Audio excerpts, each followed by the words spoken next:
Hello student, welcome my YouTube channel TGT PGT math classes. हम लोगों ने NCERT की बुक से चैप्टर अवकलज के अनुप्रयोग का पहला टॉपिक पढ़ा है और उसी के सवाल लग रहे हैं एक्सरसाइज 6.1 के। 6.1 के 10 सवाल हम बता चुके हैं और आज इस चैप्टर का ये आखिरी वीडियो है क्योंकि आज ये चैप्टर इसमें कंप्लीट हो जाएगा। फिर हम लोग अगला टॉपिक इस चैप्टर का पढ़ेंगे। तो 11 नंबर सवाल की शुरुआत कर रहे हैं हम। एक कण वक्र के अनुगत गति कर रहा है, ठीक। वक्र पर उन बिंदुओं को, बिंदु हमसे पूछ रहा है, को ज्ञात कीजिए जबकि x निर्देशांक की तुलना में, x निर्देशांक की तुलना में y निर्देशांक 8 गुना तीव्रता से बदल रहा है। x निर्देशांक की तुलना में जो y निर्देशांक है वो 8 गुना तीव्रता से बदल रहा है। तो हमें वक्र पर उन बिंदुओं को ज्ञात करना है। तो सबसे पहले जो दिया है उसको हम लिख लेंगे। हमें दिया है 6y is equals to x cube plus 2, ठीक। अब यहाँ पर जो मान पूछा है कि अनुगत गति कर रहा है, वक्र पर उन बिंदुओं को ज्ञात कीजिए जबकि x निर्देशांक की तुलना में y निर्देशांक 8 गुना तीव्रता से बदल रहा है। यहाँ पर एक शर्त दे रखी है कि जो x निर्देशांक की तुलना में y निर्देशांक 8 गुना तीव्रता से बदल रहा है। इसका मतलब ये है कि जो dy/dt का मान है वो 8 dx/dt, यहां पर x निर्देशांक की तुलना में y निर्देशांक 8 गुना से बदल रहा है, यानी कि जो dy/dt होगा उसका मान 8 गुना होगा किसका, dx/dt से, ठीक। अब सबसे पहले जो वक्र हमें दिया है 6y एक्स क्यूब प्लस 2, इसका अवकलन करेंगे तो 6 dy/dt और इधर हो जाएगा आपका 3 एक्स स्क्वायर dx/dt और 2 का वही 0। तो 6 dy/dt की जगह पर 8 dx/dt is equals to 3x square dx/dt।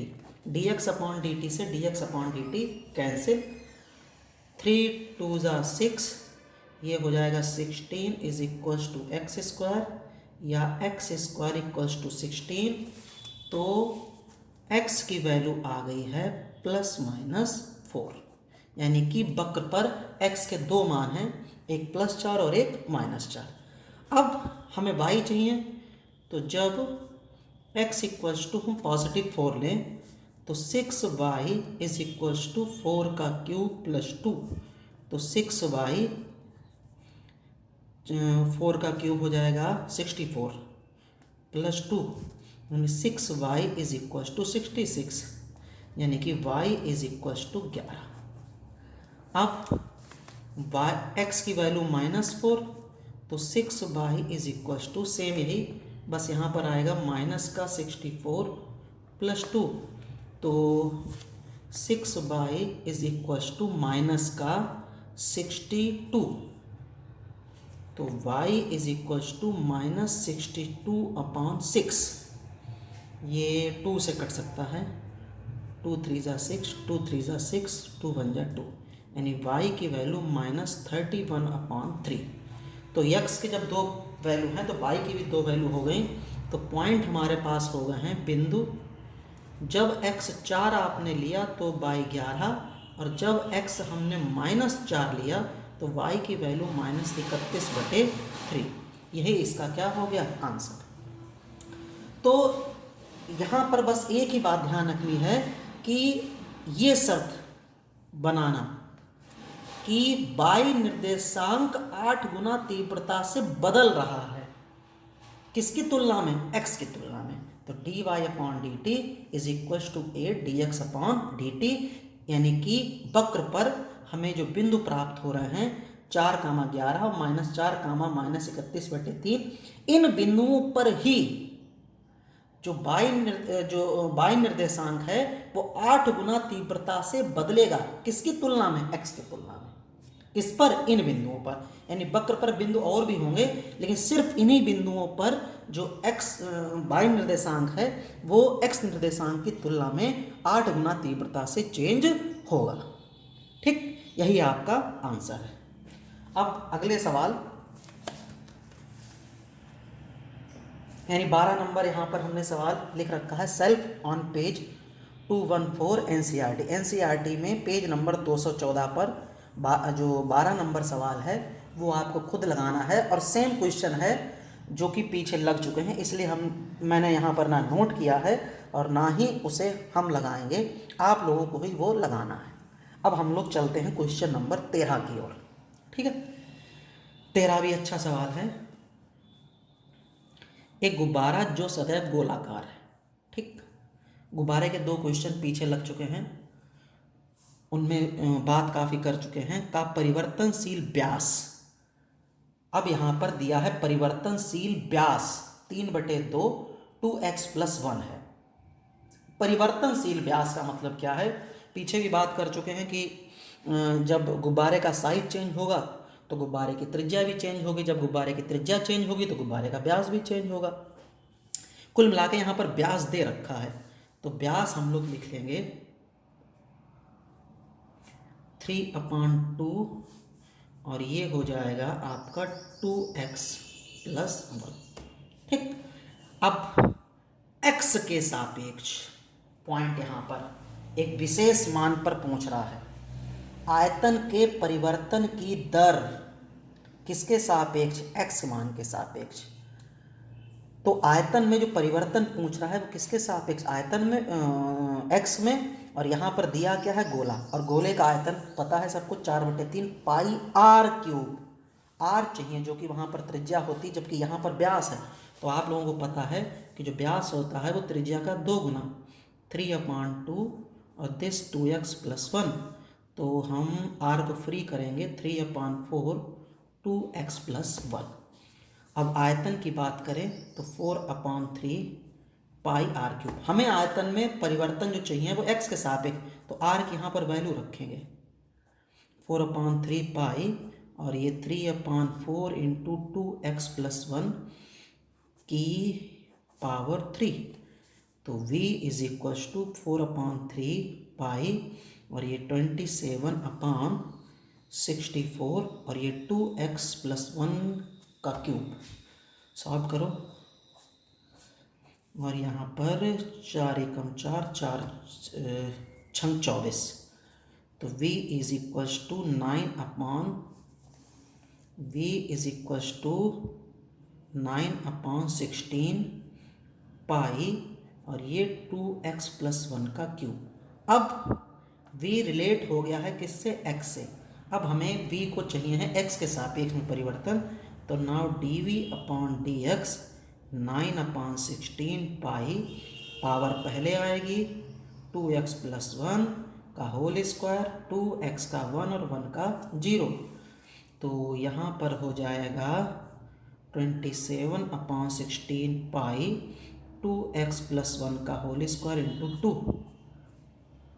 तो 27/8 पाई 2x+1 का होल स्क्वायर। यही आयतन में परिवर्तन हो जाएगा किसके सापेक्ष? x के सापेक्ष। यही आयतन में क्या हो जाएगा? परिवर्तन किसके सापेक्ष? x के सापेक्ष। तो बस यहाँ पर बात ये ध्यान देने वाली है कि हमें व्यास दिया है और आयतन में चेंज पूछ रहा है, परिवर्तन पूछ रहा है किसके सापेक्ष? x के सापेक्ष। तो हम व्यास से त्रिज्या निकालेंगे, और त्रिज्या निकालने के बाद जो आयतन का सूत्र होता है गोले के लिए उसका मान रख के इसका अवकलन कर देंगे। ये आयतन में परिवर्तन हो गया किसके सापेक्ष? x के सापेक्ष। क्लियर? अब हम लोग मूव कर रहे हैं क्वेश्चन नंबर 14 की ओर। क्वेश्चन नंबर 14 अच्छा सवाल है। एक पाइप से रेत 12 सेंटीमीटर क्यूब, यहाँ पर क्यूब, और क्यूब का मतलब पीछे के हम बता चुके हैं, यहाँ पर आयतन पर सेकंड की दर से गिर रही है। कोई पाइप है और उससे रेत गिर रही है 12 सेंटीमीटर क्यूब पर सेकेंड की दर से। गिरती रेत जमीन से एक ऐसा शंकु बनाती है, जो रेत गिर रही है पाइप से तो इस तरीके से टीला के रूप में, इस तरीके से, जैसे मान लो ये यहाँ पर पाइप है और ये रेत इससे गिर रही है इस तरीके से, तो ये यहाँ पर इस तरीके से इकट्ठी होके एक शंकु का रूप लेती है। ठीक, किसके रूप में? शंकु के रूप में। जब शंकु के रूप में होती है तो नीचे का हिस्सा वही वृत्ताकार रूप में हो जाएगा। ठीक है। अब जिसकी ऊंचाई सदैव आधार की त्रिज्या का एक छठा भाग है, जिसकी ऊंचाई जो मतलब शंकु बन रहा है उसकी जो ऊंचाई, तो शंकु की ऊंचाई आप लोगों को पता है h होती है और त्रिज्या इसकी कितनी होती है? r होती है। तो ऊंचाई सदैव आधार की त्रिज्या का छठा भाग, ऊंचाई आधार की त्रिज्या का छठा भाग, तो ऊंचाई मतलब h, आधार की त्रिज्या r और छठा भाग मतलब 1/6। क्लियर? 1/6। रेत से बने शंकु की ऊंचाई जो कि कितनी है? h, किस दर से बढ़ रही है? शंकु की ऊंचाई पूछिए किस दर से बढ़ रही है, जबकि ऊंचाई दे भी रखी है हमें, कितनी सेंटीमीटर है? 4 सेंटीमीटर। तो ऊंचाई की वैल्यू दी है 4 सेंटीमीटर। अब पूछ रहा है कि जो रेत लगातार गिर रही है उससे जो शंकु बन रहा है उसमें जो ऊंचाई हो रही है वो किस दर से बढ़ेगी। तो अब सबसे पहले यहाँ पर शंकु की बात है, तो शंकु का जो आयतन होगा वो होता है 1/3 पाई r²h। मेंसुरेशन के सूत्र आपको सारे क्लियर होने चाहिए, ये हम पहले ही बता चुके हैं। अब यहाँ पर दो राशियाँ हैं, एक r है और एक h है, किसको रखेंगे और किसको हटाएंगे। तो अगर यहाँ पर हम देखें तो h की वैल्यू हमें दे रखी है, h की वैल्यू दे रही, यानी 4 सेंटीमीटर पर ही हमें ऊंचाई में जो वृद्धि हो रही है, जो बढ़ रही है, उसका मान निकालना है। तो इसका मतलब है यहाँ पर r को हम हटाएंगे तो r की वैल्यू यहाँ से लिख लेंगे हम लोग कितनी? 6h। कितनी? 6h। तो now v is equals to 1/6 pi 6h का whole square into h। v equals to 1/3 pi 36 और दिस इक्वल्स टू h³। तो ये 2, तो v equals to 12 pi h³। अब दर निकालनी है तो dv/dt 12 पाई d/dt और h³। फिर वही दिक्कत, तो अब इसमें dh से गुणा dh से भाग, तो dv/dt 12 पाई d/dh h³ dh/dt। तो dv/dt 12 पाई, ये हो जाएगा 3h² और dh/dt तो हमें फाइंड ही करना है। अब dv/dt सवाल में दिया है, एक पाइप से रेत 12 सेंटीमीटर क्यूब पर सेकेंड की दर से, ये हम शुरू में ही कह चुके हैं, जब क्यूब दिया है तो इसका मतलब वो आयतन है। तो इसका मतलब यहाँ पर हम कह सकते हैं कि जो dv/dt दिया है वो कितना? 12 सेंटीमीटर क्यूब पर सेकेंड। तो यहाँ पर रखें आप 12 और ये हो जाएगा 12 पाई इंटू 3h² और ये dh/dt, 12 से 12, तो dh/dt is equals to 1/3 pi, h की वैल्यू कितनी है? 4 का होल स्क्वायर, तो ये हो जाएगा 4 का 16 और 16 की 3 से मल्टीप्लाई 48 पाई dh/dt। अब बात करेंगे इसके मात्रक की। h है ऊंचाई, तो जब यहाँ पर ये आयतन सेंटीमीटर में है और ये भी सेंटीमीटर में है तो यहाँ पर ये हो जाएगा सेंटीमीटर, और समय के सापेक्ष है तो सेंटीमीटर पर सेकेंड, यही इसका क्या हो जाएगा? आंसर। यानी कि जब पाइप से रेत लगातार गिर रही है, वो एक शंकु का रूप ले रही है, तो उसकी जो ऊंचाई लगातार बढ़ती जा रही है, वो ऊंचाई में जो वृद्धि होगी वो बढ़ेगी 1/48 पाई। ठीक, अब हम लोग चल रहे हैं क्वेश्चन नंबर 15 की ओर। क्वेश्चन नंबर 15, 16, 17, 18 जो भी हैं 4 सवाल हैं जो कि हम लगवा भी चुके हैं, पहले ही बात कर चुके हैं इन पे एग्जाम्पल में। एक वस्तु की x इकाइयों के उत्पादन के संबंध में कुछ लागत cx रुपए में दे रखी है, cx का मान दिया है, सीमांत लागत पूछ रही, जबकि 17 इकाई, पीछे भी सवाल लग चुका है एग्जाम्पल में, उसमें भी दिया है। तो यहाँ पर देखो x इकाई है और यहाँ कितना है 17 इकाई, यानी x ही 17 है। तो x की वैल्यू है कितनी है 17। तो यहाँ पर सी x लिखें ना लिखें कोई फर्क नहीं, -003x² 15x, और यहाँ पर हम dc अपान कितना कर देंगे dx, इसका अवकलन कर लेना और पुट कर देना x की वैल्यू कितनी 17, जो आएगा वही इसका क्या हो जाएगा आंसर। क्लियर। अब क्वेश्चन मूव कर रहे हैं हम लोग 16 पर। r की दे रखी वैल्यू, क्वेश्चन ने नोट नहीं किया है, आप लोग लिखना ना। r में ये इक्वेशन दे रखी है, x की वैल्यू सीधे से 7 दे रखी है, इसमें जो है हम लोग अवकलन कर लेंगे dr अपान dx और x की जगह पर क्या पुट कर देंगे 7। ठीक, 17 लग चुका है। ऑब्जेक्टिव दे रखा है, एक वृत्त की त्रिज्या इस टाइप से आते हैं 6 सेंटीमीटर पर r के सापेक्ष। वही बात हम शुरू से रिपीट कर रहे हैं, पॉइंट पकड़ना है क्या कह रहा है। तो जब स्पेशल पॉइंट कह रहा है तो उसी को लेंगे, और वरना वो समय के सापेक्ष हो जाए तो r के सापेक्ष। क्षेत्रफल में परिवर्तन, यानी क्षेत्रफल में जो परिवर्तन लेना किसके सापेक्ष r के। तो वृत्त है, वृत्त का क्षेत्रफल πr² और त्रिज्या के सापेक्ष तो dA upon dr, this is 2πr, और 2πr की वैल्यू रख दें आप 6, तो दैट इज 12 पाई। यही क्या हो जाएगा आंसर। और अगर आप कॉपी में लिखेंगे तो इस यूनिट भी लिखनी है, तो क्षेत्रफल है तो सेंटीमीटर स्क्वायर और त्रिज्या है तो सेंटीमीटर। ठीक, लास्ट क्वेश्चन जो कि लगाना है आप लोगों को, एक उत्पाद की x इकाइयों के विक्रय से प्राप्त आय, वही r दिया है, x 15 दिया है, r को x के सापेक्ष अवकलन कर देना है, x की वैल्यू पुट कर देना है, आंसर चेक कर लेना, जो आएगा वही होगा।